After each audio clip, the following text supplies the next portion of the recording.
Mga kahuan, panoorin ang video na ito upang alamin ang pinaka-latest na balita tungkol sa lagay ng panahon at bagyo.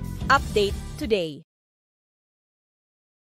So kung makikita po natin dito sa satellite imagery po natin, meron po tayong tatlong bagyo na binabantayan. Pero unahin na po natin itong si Bagyong Ophel. Huli po siyang namataan sa line 390 kilometers east-northeast ng Daet, Camarines Norte. May taglay na lakas na hangin na 120 kilometers per hour malapit sa sentro at pagbugso na 150 kilometers per hour. Ito'y kumikilos westward sa bilis na 25 kilometers per hour. Samantala, kung makikita din po natin, ito po yung Bagyong Nika po na binantayan po natin noong mga nakarang araw ay nasa labas naman na po ito ng ating Philippine Area of Responsibility at wala namang anumang direktang epekto na sa anumang parte ng ating bansa.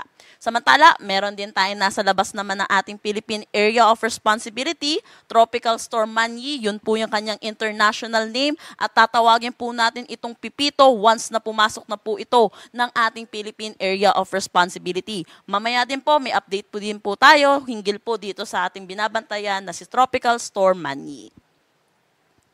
So kung makikita po natin, ito po yung magiging track po ni Ophel as of 5 p.m. Kung makikita po natin, possible po ang landfall dito po sa eastern coast ng Cagayan at Isabela bukas na po. Kaya pinapaalalahanan po natin yung mga kababayan po natin dito sa may Cagayan or Isabela po dahil na rin po sa mga nakaraang pagdaan po sa kanila ng mga bagyo, asahan po natin. At din po natin, bahagya po ito lalabas ng Philippine landmass bilang isang typhoon category at possible din ang landfall scenario or close approach dito po sa anumang Babuyan Islands po.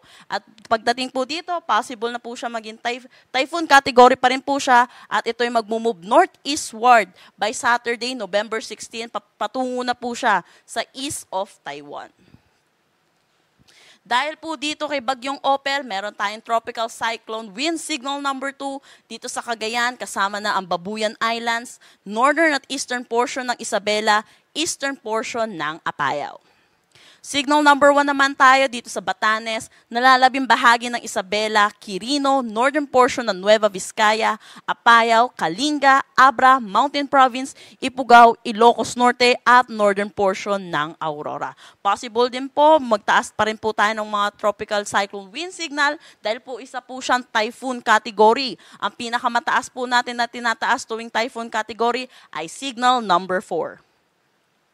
Ano naman po ba yung na-expect nating ulan na dala po neto ni Bagyong Ophel? Today hanggang bukas po ng tanghali or hapon ay asahan po natin ang heavy to intense or 100 to 200 millimeters of rains po dito sa may Cagayan at Isabela. Kung matatandaan po natin, ilang bagyo na po ang dumaan dito po sa Northern Luzon. Kaya asahan pa rin po natin yung mga matataas po ng mga pagbaha po sa ngayon sa kanila na hindi pa po humuhupa. At ito po ay magdadagdagan pa rin po ng forecast po natin na 100 to 200 millimeters of rain sa paglapit po netong bagyong si Ophel. Kaya pinapaalalahanan po natin ang mga kababayan po natin na possible po ang mga pagguho ng lupa at ang mga flash floods pa rin po. Para pa rin bukas, hanggang bukas ng hapon ay asahan naman natin ang moderate to heavy na pag-ulan dito sa Ilocos Norte, Apayao, Abra, Kalinga, Mountain Province, Quirino, Nueva Vizcaya, Aurora at Catanduanes. Tomorrow afternoon to Friday afternoon, which is November 15, nakikita po natin may pula na po tayo, which means intense to torrential na pag-ulan po. Above 200 millimeters of rain na po dito po sa Cagayan at Isabela. So kung makikita po natin ano yung possible impact nito, widespread incidents na po ng severe flooding at landslide ang inaasahan natin. Heavy to intense naman po dito sa Batanes, Ilocos Norte at Apayao. Moderate to heavy naman sa Abra, Kalinga, Mountain Province at Ifugao. Para naman po Friday afternoon at Saturday afternoon, yung paglayo po neto ni Bagyong Ophel ay humihina na rin naman po ang kanyang dalang ulan na aapektuhan dito sa ating Philippine landmass. Kaya asahan na lamang po natin ang moderate to heavy or 50 to 100 millimeters of rain sa Batanes, Cagayan, Apayao at Ilocos Norte. Kaninang 5 p.m. ay nagtaas na po tayo ng gale warnings dito po sa seaboard po ng eastern coast ng Cagayan, Isabela at Aurora. Kaya delikado na po pumalaot dito po sa mga nasabi nating seaboards. At possible pa rin po ito madagdagan habang paakyat po itong si Bagyong Ophel. Ano po ba yung na-expect natin in terms po sa coastal waters? Asahan po natin up to 10 millimeters po na pag-alon po dito po sa eastern seaboard ng mainland Cagayan, seaboards ng Babuyan Islands. 8 meters naman po dito sa seaboards ng Isabela, remaining seaboards ng mainland Cagayan, at 5 meters naman po sa seaboards ng Northern Aurora. Meron din tayo nakataas na storm surge warning. Kanina po nilabas po natin 2 p.m. Asahan po natin 2.1 to 3 meters po na alon dito po sa Isabela, Batanes, Cagayan, Northern Ilocos Norte. 1 to 2 meters naman po sa nalalaming bahagi ng Ilocos Norte, Ilocos Sur, Batanes at Northern Aurora. Ito na po, update naman po tayo dun sa susunod po nating bagyo na tatawagin po nating Pipito pagpasok po ng ating Philippine Area of Responsibility. Kaninang 3 p.m. ay huli siyang namataan sa layong 1,900 kilometers east ng Eastern Visayas. May taglay na lakas na hangin na 65 kilometers per hour malapit sa sentro at pagbugso na 80 kilometers per hour. Ito'y kumikilos westward sa bilis na 15 kilometers per hour.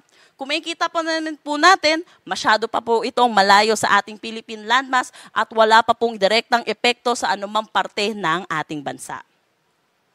Ito naman po yung nilabas po natin kaninang Tropical Cyclone Advisory, kaninang 11 a.m. Ito po yung nakikita po natin track na ni magiging bagyong Pipito po natin. Nakikita din po natin landfall scenario din po ang nakikita po natin sa ngayon, and particularly po dito po sa may Bicol region. Kumikita natin, possible pumasok siya ng ating Philippine Area of Responsibility bukas din po ng 8 p.m. At ito po ay lalapit po dito po sa atin, possible 8 p.m. po, meron na po tayo mga nakataas na tropical cyclone wind signal ng 8 p.m. November 15 dito po sa mga Eastern Visayas or Bicol region po. Pagdating po ng November 17, ito po, nakikita po natin landfall din po niya dito po sa may Bicol region. And then nakikita din po natin typhoon category, ang pinakamataas po niyang possible na kanyang category po.